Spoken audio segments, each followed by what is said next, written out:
Bapak, Ibu, saudara-saudari yang dikasihi oleh Tuhan, kita patut bersyukur kepada Tuhan untuk setiap kesehatan dan kesempatan yang Tuhan selalu berikan kepada kita, di mana kita umat Tuhan bisa kembali datang untuk beribadah kepada Tuhan di hari Sabat yang Tuhan tetapkan. Kiranya Tuhan yang senantiasa menambahkan kita sukacita untuk selalu mau hidup dekat dengan Tuhan. Bapak, Ibu, saudara-saudari yang dikasihi oleh Tuhan, tema yang menjadi khotbah kita di pagi hari ini yaitu Tuhan menghendaki semua orang diselamatkan, atau kehendak Tuhan semua orang diselamatkan. Ketika kita berbicara tentang kehendak Tuhan, tentu ini mencakup hal yang begitu luas. Ini berbicara tentang keinginan atau kemauan Tuhan daripada semua orang ciptaannya. Pertama-tama kita melihat bagaimana Tuhan menghendaki supaya umat Tuhan bisa datang beribadah kepada Tuhan secara teratur. Kita juga melihat bagaimana Tuhan menginginkan atau mau agar umat Tuhan bisa hidup berjalan di dalam kehendak-Nya. Namun ada satu hal kehendak Tuhan yang begitu luar biasa bagi kita umat Tuhan, bagi kita ciptaannya, yaitu Dia mau agar kita semua diselamatkan. Dia mau supaya kita bisa memperoleh hidup yang kekal di sorga. Dari mana kita mengetahui akan kehendak Tuhan bahwa Dia mau supaya kita semua diselamatkan? Tentunya kita tidak akan bisa mengetahui kehendak Tuhan dari pikiran kita sendiri ataupun dari buku-buku yang ditulis oleh manusia. Kita bisa mengetahui kehendak Tuhan di dalam firman-Nya. Kita bisa mengetahui apa yang Tuhan inginkan bagi kita semua di dalam terang kebenaran firman Tuhan. Nah, di pagi hari ini kita akan melihat salah satu aspek yang paling penting, apa yang Tuhan kehendaki bagi kita semua, yaitu agar kita diselamatkan. Di dalam teks yang barusan kita baca, di dalam 1 Timotius pasalnya yang kedua, ayatnya yang ketiga sampai ayat ke-7, kita melihat bagaimana Tuhan dengan jelas-jelas menyatakan kehendak-Nya bagi kita semua. Dan di ayatnya yang ketiga dan keempat, Tuhan memberitahukan dengan jelas bahwa Dia mau agar semua orang diselamatkan. Kehendak Tuhan bagi semua orang ciptaannya agar tidak ada seorang pun yang mati binasa, tetapi bisa memperoleh keselamatan di dalam Tuhan Yesus. Nah, firman Tuhan berkata ayat ketiga dan keempat, itulah yang baik dan yang berkenan kepada Allah, Juru Selamat kita, yang menghendaki supaya semua orang diselamatkan dan memperoleh pengetahuan akan kebenaran.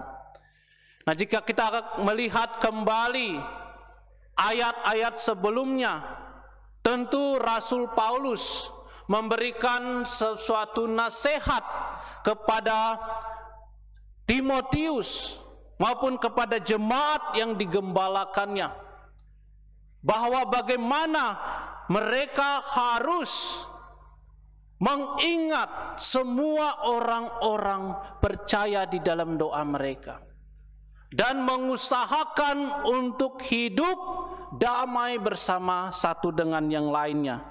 Dikatakan di ayat pertama dan kedua, pertama-tama aku menasihatkan kamu, naikkanlah permohonan, doa syafaat dan ucapan syukur untuk semua orang, untuk raja-raja dan untuk semua pembesar, agar kita dapat hidup tenang dan tentram dalam segala kesalehan dan kehormatan. Rasul Paulus menasehatkan kepada Timotius supaya dia juga menasehati, membangunkan semangat kepada jemaat untuk menaikkan doa bagi semua orang. Nah, makanya dikatakan di ayat yang ketiga, itu adalah hal yang baik yang berkenan kepada Allah. Berdoa bagi semua orang, tidak terkecuali.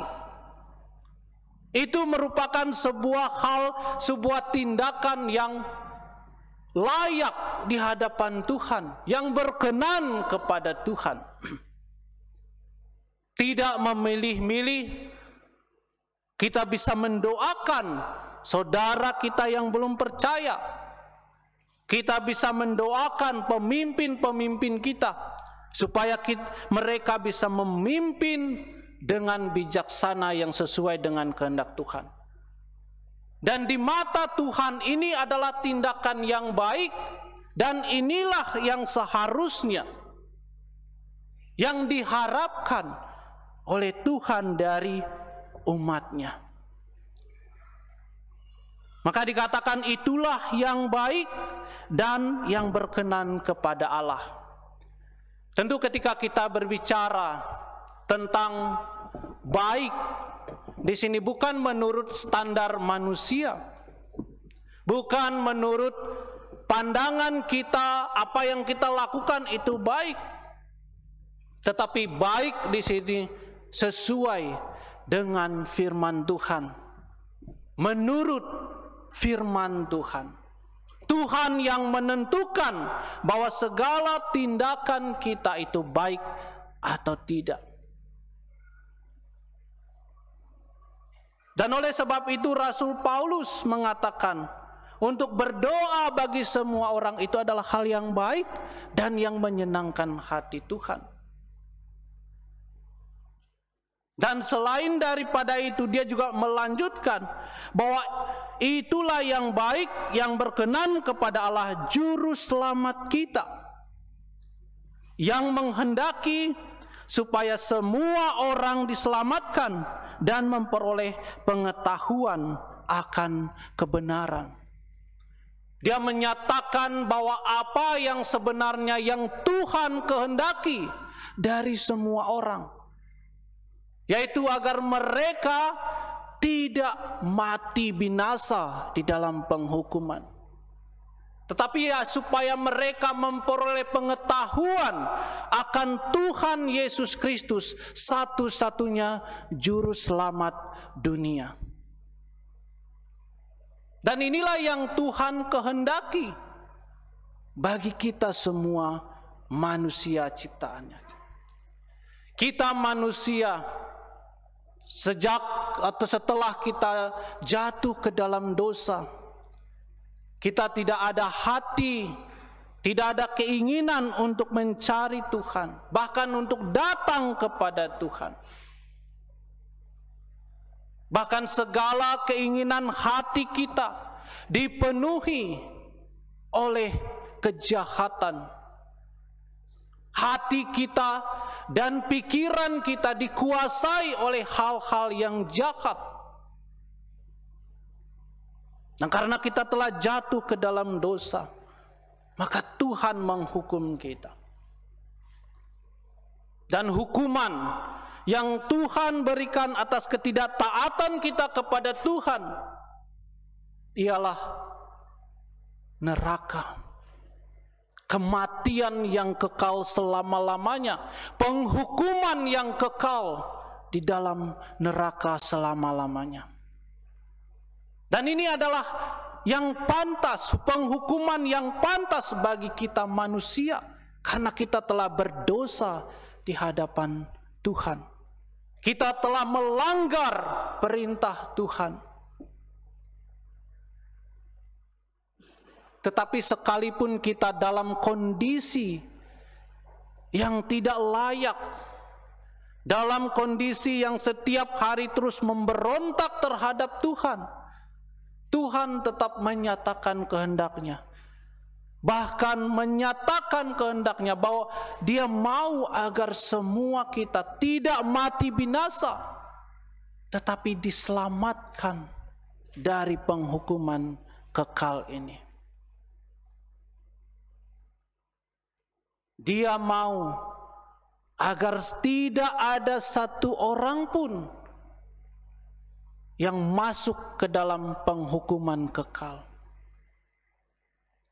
Dan inilah yang diinginkan oleh Tuhan bagi semua manusia, yang menghendaki supaya semua orang diselamatkan. Bukankah ini sebuah keinginan yang begitu baik yang Tuhan nyatakan kepada kita sebagai manusia yang berdosa? Sekalipun kita manusia terus-menerus berulang-ulang kali berdosa kepada Tuhan, tidak mencari Tuhan, tetapi oleh karena kasih-Nya, Dia menyatakan, Dia memberitahukan kepada kita kehendak-Nya melalui firman-Nya, yaitu supaya kita diselamatkan, supaya kita memperoleh hidup yang kekal di surga. Inilah kehendak Tuhan yang paling utama bagi kita manusia. Dan dikatakan memperoleh pengetahuan akan kebenaran. Memperoleh pengetahuan tentang Injil Tuhan Yesus yang menyelamatkan. Memperoleh pengetahuan akan kebenaran firman Tuhan yang menuntun kepada keselamatan. Dan Tuhan telah menyatakan kepadanya kehendak-Nya bagi kita semua orang. Dan bahkan kita melihat juga di dalam kebenaran firman Tuhan, bagaimana setelah manusia jatuh ke dalam dosa, Dia menjanjikan akan juru selamat bagi kita. Dia tidak hanya menyatakan kehendak-Nya bagi kita supaya kita bisa diselamatkan, tetapi Dia juga menyediakan jalan bagi kita, bagaimana supaya kita bisa diselamatkan. Tuhan yang penuh dengan kebijaksanaan dan hikmat, Dia mengetahui bahwa manusia tidak bisa menyelamatkan dirinya sendiri dengan perbuatannya, dengan tindakannya. Oleh karena itu, Dia menyediakan suatu jalan bagaimana kita bisa diselamatkan. Di ayatnya yang ke-5 dan ke-6, Tuhan menyatakan atau menyediakan jalan keselamatan bagi manusia. Firman Tuhan berkata, karena Allah itu Esa, dan Esa pula Dia yang menjadi pengantara antara Allah dan manusia, yaitu manusia Kristus, yang telah menyerahkan dirinya sebagai tebusan bagi semua manusia. Itu kesaksian pada waktu yang ditentukan. Kita melihat tentang sifat Allah yang Maha Kasih. Dia tidak membiarkan manusia yang berdosa mencari jalannya sendiri agar bisa diselamatkan. Dia tidak membiarkan manusia yang berdosa ini menemukan jalannya sendiri kepada keselamatan yang sesungguhnya tidak ada. Tetapi Tuhan sendiri yang menyediakannya bagi kita. Bagaimana supaya kita bisa diselamatkan? Dikatakan, karena Allah itu Esa, dan Esa pula Dia yang menjadi pengantara antara Allah dan manusia. Allah itu satu, dan satu pula Allah yang bisa menjadi pengantara kita antara Allah dan manusia.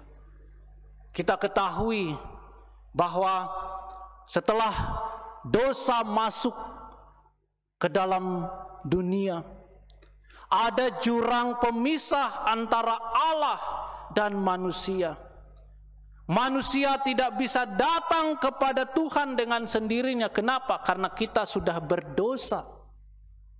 Allah itu kudus, suci. Kita tidak bisa datang ke hadirat Tuhan. Kenapa? Karena ada penghalang, ada jurang antara Allah dan manusia. Dan kita manusia tidak bisa datang kepada Allah dengan tindakan kita, dengan perbuatan kita. Hanya ada satu jalan, dan jalan itu telah disediakan bagi kita, suatu pengantara, yaitu Yesus Kristus. Tuhan Yesus Kristus yang telah ditetapkan oleh Tuhan untuk datang ke dunia itu menjadi pengantara bagi kita manusia, sehingga kita memiliki jalan kepada keselamatan. Kita memiliki jalan menuju kehidupan yang kekal. Dan Tuhan Yesus, Dialah satu-satunya jalan pengantara yang hidup dan yang benar yang Tuhan telah tunjukkan bagi kita. Apa yang Tuhan telah lakukan bagi kita sehingga Dia menjadi satu-satunya jalan kepada keselamatan ini?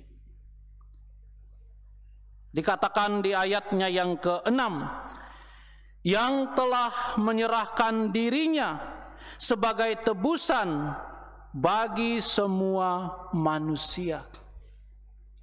Dia yang adalah Allah yang maha mulia, yang tinggal di sorga. Dia rela datang ke dalam dunia ini untuk mencari kita orang-orang yang berdosa. Dan bahkan dikatakan Ia yang telah menyerahkan dirinya untuk keselamatan kita semua. Begitu besar kasih Tuhan kepada kita, yang menghendaki supaya kita manusia bisa diselamatkan. Bahkan Dia telah menyediakan jalannya bagi kita. Tuhan Yesus Kristus, Dia rela mengosongkan kemuliaannya, meninggalkan tahtanya untuk datang ke dalam dunia yang berdosa ini dan menyerahkan dirinya. Bagaimana bahkan sejak kelahirannya kita melihat tidak ada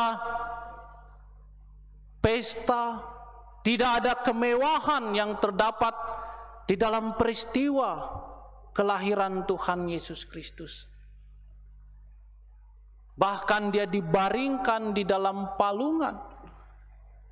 Bahkan dalam hal yang hina sekalipun Dia rela melakukannya untuk kita manusia. Dan bukan hanya itu saja, Dia rela menderita, menyerahkan dirinya untuk menanggung semua dosa dan kesalahan kita. Dia rela dicambuk, dipukuli, dihina, dicerca untuk menyelamatkan kita manusia yang berdosa. Kita yang sepantasnya, yang mengalami semua penderitaan ini, tetapi ia rela menyerahkan dirinya, mengambil tempat kita untuk mengampuni kita, menyelamatkan kita. Dan bahkan dia disalibkan dan dia mati untuk kita. Keselamatan yang Tuhan telah sediakan bagi kita. Jalan keselamatan yang Tuhan telah tunjukkan dan sediakan bagi kita sudah ada di dalam Tuhan Yesus Kristus. Dan kita sudah mendengar tentang berita Injil Tuhan Yesus. Dan bahkan kita juga telah percaya kepadanya. Nah, puji Tuhan, kita semua yang sudah sungguh-sungguh percaya kepada Tuhan, kita memiliki Tuhan Juru Selamat yang hidup dan yang benar. Kita bersyukur bahwa kita bisa mengenal Tuhan yang benar ini, sehingga kita tidak takut lagi akan penghukuman. Kita memiliki sukacita pengharapan akan hidup yang kekal di dalam Tuhan Yesus Kristus. Tuhan menghendaki agar semua manusia mengetahui jalan keselamatan ini. Jalan yang Tuhan telah tetapkan bagi semua orang. Dan kita semua telah mendengar berita keselamatan ini. Dan kita mengetahui bahwa banyak orang yang mengajarkan jalan lain yang menurut pikiran mereka bisa membawa mereka kepada kehidupan yang kekal. Sangat menyedihkan kita melihat. Bahkan ada satu slogan yang mengatakan banyak jalan menuju ke surga, ke Roma. Artinya apa? Bahwa kita tidak hanya percaya kepada Tuhan Yesus, kita bisa masuk ke dalam surga. Tapi banyak jalan. Dan ini banyak orang yang mempercayai. Dan kita yang sudah sungguh-sungguh mengenal akan jalan ini, betapa hati kita harusnya dipenuhi dengan ucapan syukur. Rasa terima kasih kepada Tuhan yang telah rela datang ke dunia ini untuk menyelamatkan kita. Dan sebagai responnya, apa yang harus kita lakukan? Ketika kita mendengar berita tentang Injil keselamatan ini, kita percaya kepadanya, kita memperoleh jaminan akan hidup yang kekal. Apa yang harus kita lakukan? Nah, di ayat yang ke-7, di sini bagaimana Rasul Paulus meresponi akan keselamatan yang telah ia terima daripada Tuhan. Untuk kesaksian itulah aku telah ditetapkan sebagai pemberita dan rasul, yang kukatakan ini benar, aku tidak berdusta, dan sebagai pengajar orang bukan Yahudi dalam iman dan kebenaran.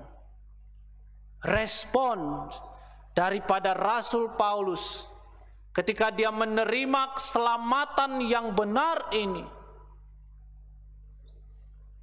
dia mengabarkan berita keselamatan ini kepada orang lain. Dia tidak menyimpan berita keselamatan ini bagi dirinya sendiri, tetapi dia mau agar orang lain juga mendengar dan percaya kepada Tuhan dan diselamatkan. Inilah respons daripada Rasul Paulus ketika dia mengetahui jalan yang benar. Dia dengan penuh sukacita menyerahkan seluruh hidupnya untuk memberitakan Injil. supaya semua orang bisa mendengarkan dan bisa diselamatkan. Rasul Paulus memiliki keinginan dan tekad yang kuat, dan bahkan di dalam pelayanannya dia rela melakukan perjalanan dari kota ke kota untuk mengabarkan Injil Tuhan. Tidak ada waktu bagi Rasul Paulus untuk bersenang-senang.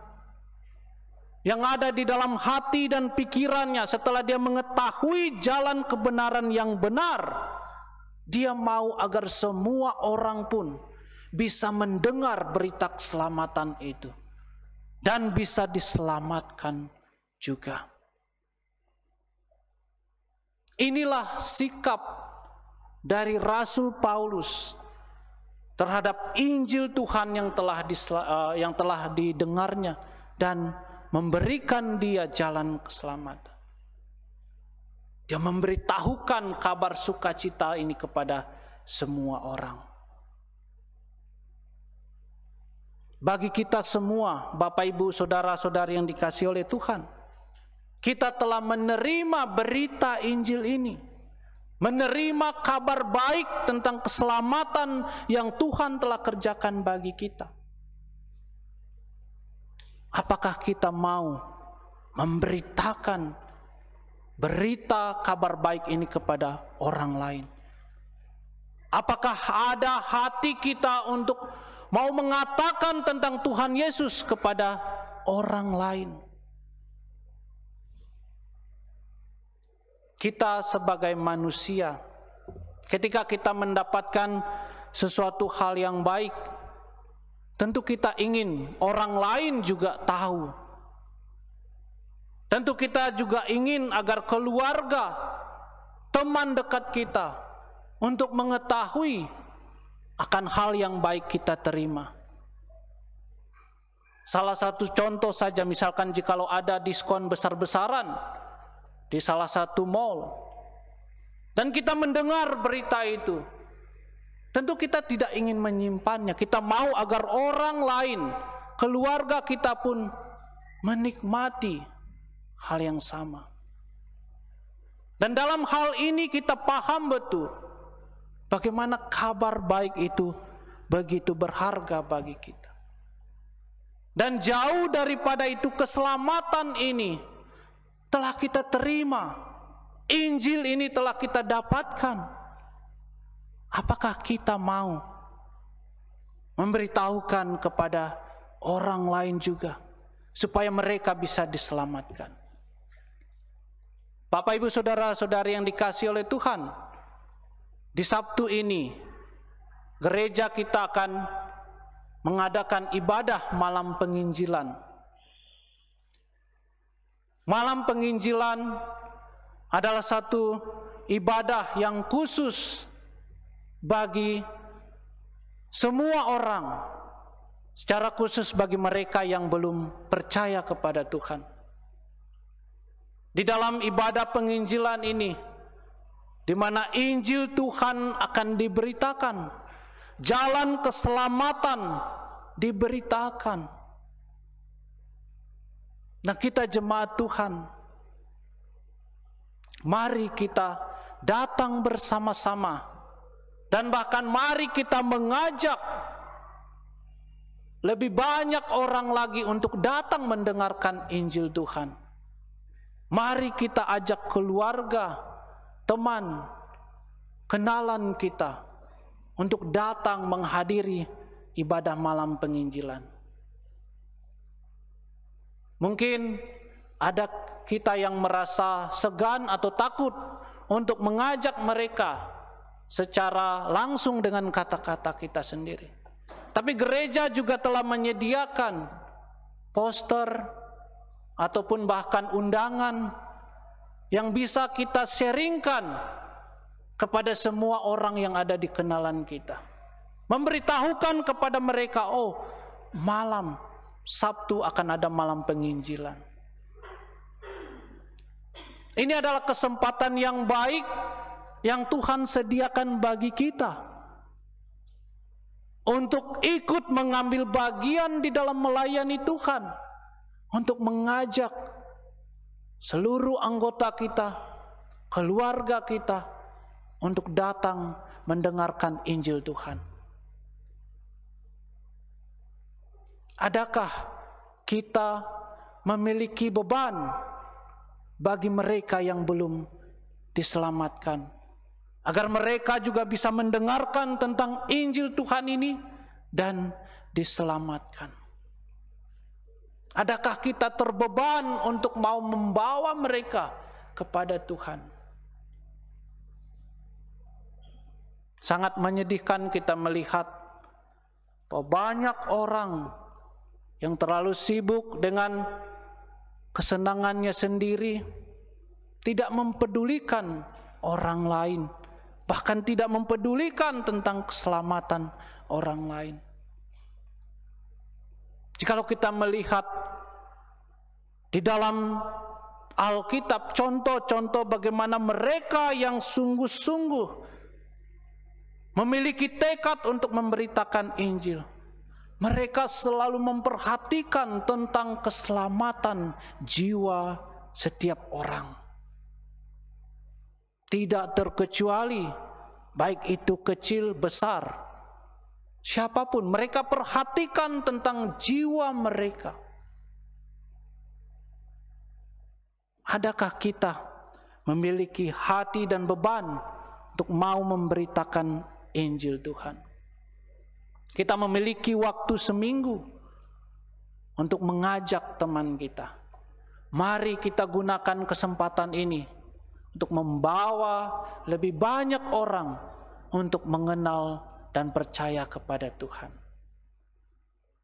Bapak, Ibu, saudara-saudari yang dikasihi oleh Tuhan, mari kita juga doakan untuk pelayanan ini. Baik kita di dalam doa keluarga kita, dimanapun kita ingat untuk mendoakan supaya pelayanan ini bisa dipakai untuk bisa dipakai untuk memenangkan banyak jiwa bagi Tuhan. Kehendak Tuhan bagi semua orang adalah supaya mereka diselamatkan. Maukah kita memberitahukan kehendak Tuhan bagi semua orang? Kiranya Tuhan yang memberkati dan menolong kita semua. Mari kita berdoa. Tuhan Allah Bapa Surgawi, kami kembali datang dengan hati yang bersyukur untuk karya keselamatan yang boleh kami terima dengan cuma-cuma di dalam Tuhan Yesus Kristus. Kami bersyukur ya Bapa untuk Injil Tuhan Yesus yang telah kami dengarkan dan bahkan yang telah kami percayai, sehingga kami memiliki pengetahuan akan keselamatan di dalam Tuhan Yesus. Dan kami bersyukur ya Bapa untuk iman yang Tuhan berikan di dalam hati kami, sehingga kami bisa mengenal dan percaya kepada Tuhan, dan kami bisa memperoleh pengampunan dan hidup yang kekal di sorga. Tuhan Bapa Surgawi, hati kami sungguh bersyukur dan bersukacita.